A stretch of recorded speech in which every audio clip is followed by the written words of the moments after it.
Motivational story in Hindi. 5 कहानियां जो आपको अपने लक्ष्य तक ले जाने को मजबूर कर देगी। 1।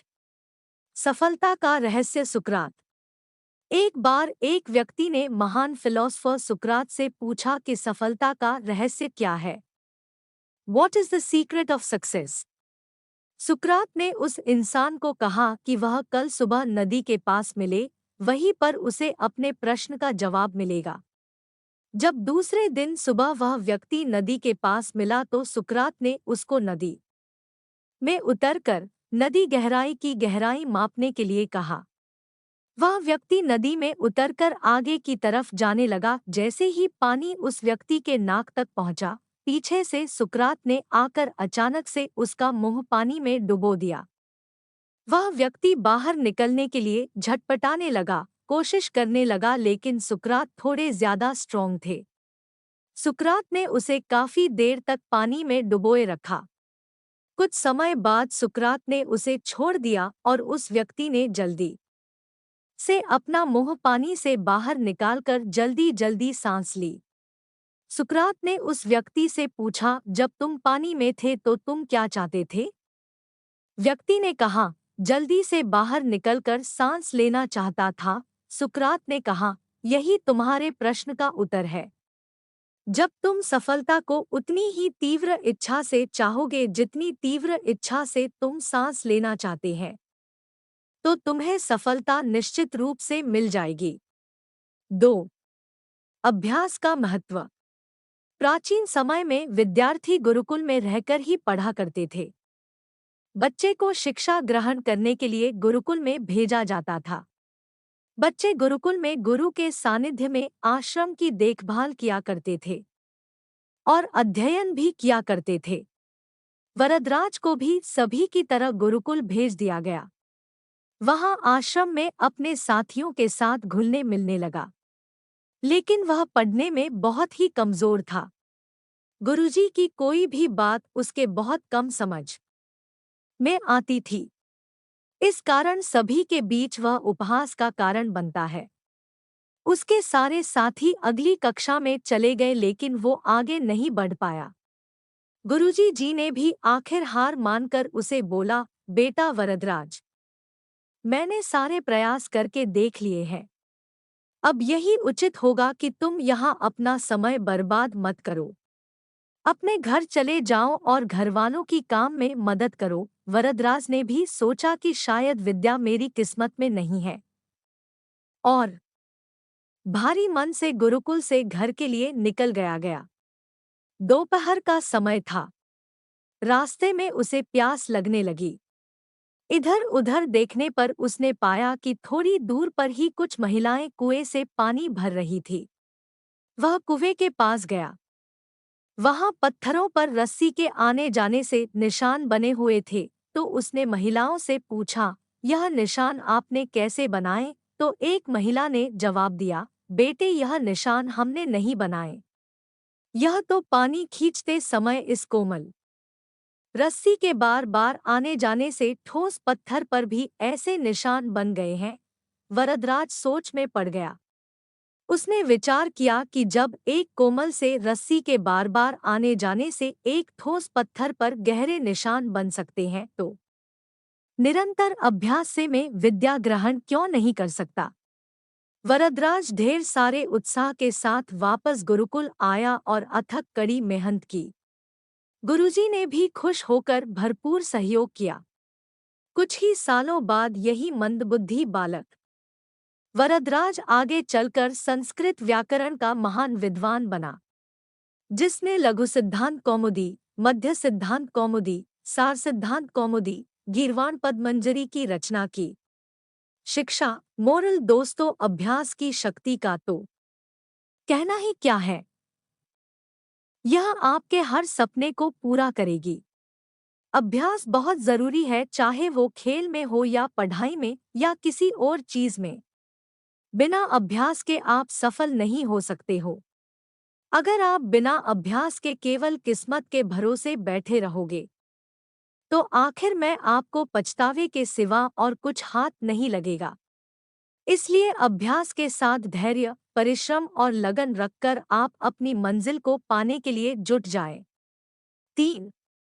अभिनव बिंद्रा, जिद और जुनून ने दिलाया गोल्ड। ओलंपिक में भारत को गोल्ड मेडल मिलने से हर भारतवासी खुशी से झूम उठा। बिंद्रा की जिद और जुनून ने उन्हें इस मुकाम पर पहुंचाया है। बैंकॉक में हुए वर्ल्ड शूटिंग चैंपियनशिप में बिंद्रा की टीममेट रही। इंटरनेशनल शूटर श्वेता चौधरी ने कहा कि बिंद्रा ने जो कहा वह कर दिखाया। श्वेता मामूली अंतर से ओलंपिक टीम में जगह बनाने में नाकाम रही। श्वेता ने बताया कि बिंद्रा ओलंपिक गोल्ड के लिए पिछले 4 साल से अनवरत मेहनत कर रहे थे। बिंद्रा ने जो कहा वह कर दिखाया। ऐसे बदली दुनिया। श्वेता बताती है कि एथेंस ओलंपिक के बाद अभिनव के व्यवहार में चेंज आया। एथेंस ओलंपिक में पदक हासिल न करने के बाद ही उन्होंने निश्चय कर लिया था कि वह अगला मौका बीजिंग ओलंपिक नहीं गंवाएंगे। एक स्मरण सुनाते हुए श्वेता ने कहा कि बैंकॉक में वर्ल्ड चैंपियनशिप के दौरान जब भारतीय टीम के अन्य शूटर शाम को शहर घूमने गए थे, बिंद्रा जिम में एक्सरसाइज कर रहे थे। शायद अभिनव को एथेंस ओलंपिक में पदक नहीं जीतने का सदमा ऐसा लगा कि उनके व्यवहार में काफी परिवर्तन आ गया। उसके बाद से वह रिजर्व रहने लगे। इसके पहले वह साथियों के बीच आकर हंसी मजाक करते थे। इसके बाद वह लगातार विदेशों में जाकर प्रैक्टिस करते रहे। श्वेता ने बताया कि बिंद्रा ने स्वयं ही अपने लिए प्राइवेट कोच, पैथोलॉजिस्ट व फिजियो नियुक्त किया था। इसके बावजूद छोटी प्रतियोगिताओं में उनके मेडल न जीतने पर कई बार उनकी आलोचना भी हुई, परंतु उनको जानने वाले जानते थे कि अभिनव में वह क्षमता है जो वक्त आने पर बड़ी प्रतियोगिता में अवश्य दिखेगा। उनका टारगेट ओलंपिक ही था। 4. भारत रत्न प्राप्त डॉ. एपीजे अब्दुल कलाम।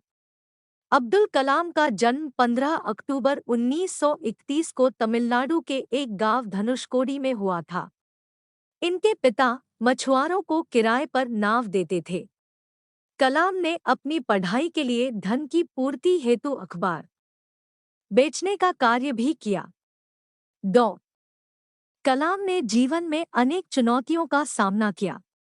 उनका जीवन सदा संघर्षशील रहने वाले एक ऐसे व्यक्ति की कहानी है जिसने कभी हार नहीं मानी तथा देशहित में अपना सर्वस्व न्योछावर करते हुए सदा उत्कृष्टता के पथ पर चलते रहे। 71 वर्ष की आयु में भी वे अथक परिश्रम करते हुए भारत को सुपर पावर बनाने की ओर प्रयासरत थे। भारत रत्न डॉ. अब्दुल कलाम भारत के 11वें राष्ट्रपति बने। वे भारत रत्न से सम्मानित होने वाले तीसरे राष्ट्रपति हैं। भारत के मिसाइल कार्यक्रम के जनक डॉ.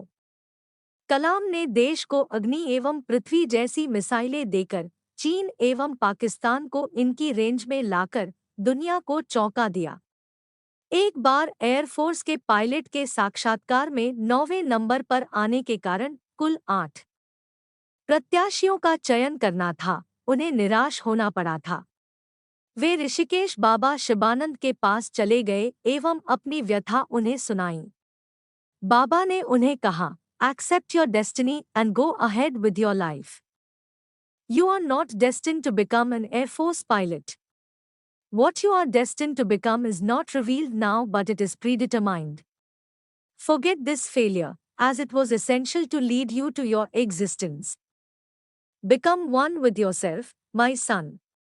Surrender yourself to the wish of God. बाबा शिवानंद का कहने का अर्थ यह था कि असफलता से निराश होने की आवश्यकता नहीं। यह असफलता आपकी दूसरी सफलताओं के द्वार खोल सकती है। तुम्हें जीवन में कहाँ पहुँचना है, इसका पता नहीं। आप कर्म करो, ईश्वर पर विश्वास करो। डॉक्टर कलाम का जीवन हर उस नवयुवक के लिए आदर्श प्रेरणा स्रोत है जो अपने जीवन में एक असफलता मिलने पर ही निराश हो जाते हैं। डॉ. कलाम ने अपने सारे जीवन में निस्वार्थ सेवा कार्य किया। उनका राष्ट्र प्रेम और उनका देशभक्ति का जज्बा हर भारतीय के लिए सबक एवं प्रेरणा का पुंज है और हमेशा रहेगा। 5 महान गणितज्ञ रामानुजन, धुन के पक्के। रामानुजन का जन्म एक गरीब परिवार में 22 दिसंबर 1887 को तमिलनाडु के इरोड कस्बे में हुआ था। उनके पिता एक साड़ी की दुकान पर क्लर्क का काम करते थे। रामानुजन के जीवन पर उनकी मां का बहुत प्रभाव था। जब वे 11 वर्ष के थे तो उन्होंने एस.एल. लोनी द्वारा लिखित गणित की किताब की पूरी मास्टरी कर ली थी। गणित का ज्ञान तो जैसे उन्हें ईश्वर के यहाँ से ही मिला था। 14 वर्ष की उम्र में उन्हें मेरिट सर्टिफिकेट्स एवं कई अवार्ड मिले। वर्ष 1904 में जब उन्होंने टाउन हाई स्कूल से स्नातक पास की तो उन्हें के रंगनाथा राव पुरस्कार प्रधानाध्यापक कृष्ण स्वामी अय्यर द्वारा प्रदान किया गया। वर्ष 1909 में उनकी शादी हुई। उसके बाद वर्ष 1910 में उनका एक ऑपरेशन हुआ। घरवालों के पास उनके ऑपरेशन हेतु पर्याप्त राशि नहीं थी। एक डॉक्टर ने उनका मुफ्त में यह ऑपरेशन किया था। इस ऑपरेशन के बाद रामानुजन नौकरी की तलाश में जुट गए। वे मद्रास में जगह-जगह नौकरी के लिए घूमे। इसके लिए उन्होंने ट्यूशन भी किए। वे पुनः बीमार पड़ गए। इसी बीच वे गणित में अपना कार्य करते रहे। ठीक होने के बाद उनका संपर्क नेल्लौर के जिला कलेक्टर रामचंद्र राव से हुआ। वह रामानुजन के गणित में कार्य से बेहद प्रभावित हुए। उन्होंने रामानुजन की आर्थिक मदद भी की। वर्ष 1912 में उन्हें मद्रास में चीफ अकाउंटेंट के ऑफिस में क्लर्क की नौकरी भी मिल गई। वे ऑफिस का कार्य जल्दी पूरा करने के बाद गणित का रिसर्च करते रहते। इसके बाद वे इंग्लैंड चले गए। वहां उनके कार्य को खूब प्रशंसा मिली। उनके गणित के अनूठे ज्ञान को खूब सराहना मिली। वर्ष 1918 में उन्हें ट्रिनिटी कॉलेज कैम्ब्रिज का fellow of Trinity college Cambridge चुना गया। वह पहले भारतीय थे जिन्हें इस सम्मान पोजीशन के लिए चुना गया। बहुत मेहनती एवं धुन के पक्के थे। कोई भी विषम परिस्थिति, आर्थिक कठिनाइयां, बीमारी एवं अन्य परेशानियां उन्हें अपनी धुन से नहीं डिगा सकी। वे अंततः सफल हुए। आज उन्हें विश्व के महान गणितज्ञों में शुमार किया जाता है। 32 वर्ष की छोटी उम्र में ही इस प्रतिभाशाली व्यक्ति का देहावसान हो गया। दुनिया ने एक महान गणितज्ञ को खो दिया। आपको हमारी ये real life inspirational stories in Hindi बटा मोटिवेशनल स्टोरीज कैसी लगी? कमेंट में अपनी प्रतिक्रिया जरूर दें।